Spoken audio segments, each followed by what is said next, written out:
Welcome pag-usab mga kapuso sa atong programa sa Spotlight karong buntaga. Atong ila-ilahon kining talented nga teacher gikan sa Toledo City. Karong bag-o nag-trending kini mga ginama, mga bubble wrap paintings. Yun sa mga paghimo ni mga kapuso unsay inspirasyon yan ini. Makauban ta karong buntaga si Teacher Beth Dakuma. Good morning, Teacher Beth. Welcome sa GMA Regional TV Live. Kumusta man ka karong buntaga, ma'am? Hello, good morning ko. Okay na kayo. Your recovery naman po, okay na. That's good to know, ma'am. Kumusta ang imong teaching life karong pandemya, Teacher Beth? Listen, si kay if di lang ma-meet ang emotional home visit, so and difficult gamay. Lately, ma'am, nag-viral na trending good sa social media kini imong mga masterpieces, ma'am, bubble wrap painting. Can you tell us more about this, ma'am? Say background ani nga nahunhunaan man nimo ni?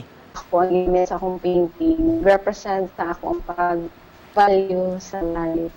So, just like bubble wrap nga ato man gigamit sa pag-wrap sa mga butang para di maguba. So, most na atong pag-value sa atong life. Pagkanindot ana nga konsepto, ma'am, nga fragile gyud ang kinabuhi ug angayan yung ampingan at timanon. Was it a spur of the moment nga decision, Teacher Beth, kani imong paggamit sa bubble wrap? Grand kay bubble wrap, taon na pa kay mapawa siya sa stress and ito ako nahunahungaan na why not I make paintings nga dunay bubble wrap effect. So, mao to siya, good thing. Nahimo siyang na artwork. But ang unang button kay paint na ko ng portrait. Then ako siyang sapaw mo lingin nga or circles na mura siya o bubble wrap. Naghisgot po ani mga plastic or mga kausa bahin sa environment, ma'am. Tan-aw nimo nganong importante man sab nimo ani, ma'am, nga makahatag kiini nga advocacy labi na sa atong mga kabatan-onan. I have this advocacy nga atong gamiton ang butang nga labay yung ta pero atong gamiton usab. For example, kaning carton, I'm doing this artwork manggod nga gina-paste na ko ang mga carton together para makreate ko og another form of art. Maanindot nga mga butang gikan sa mga iglalabay, ma'am.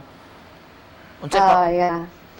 Kumusta man pod ang reception sa imong mga estudyante nini nga konsepto, ma'am? Labi na pagtabang gyud sa atong environment. Na-inspire sila and I have my grade 1 grade 1 students na ako ang gina-push ng mag-pursue sa ilang ganahan, labi na sa art, katong hilig art. So, since daghan nakakita sa akong works, na-inspire and daghan ang create ilang mga works out of anything nga makita everywhere.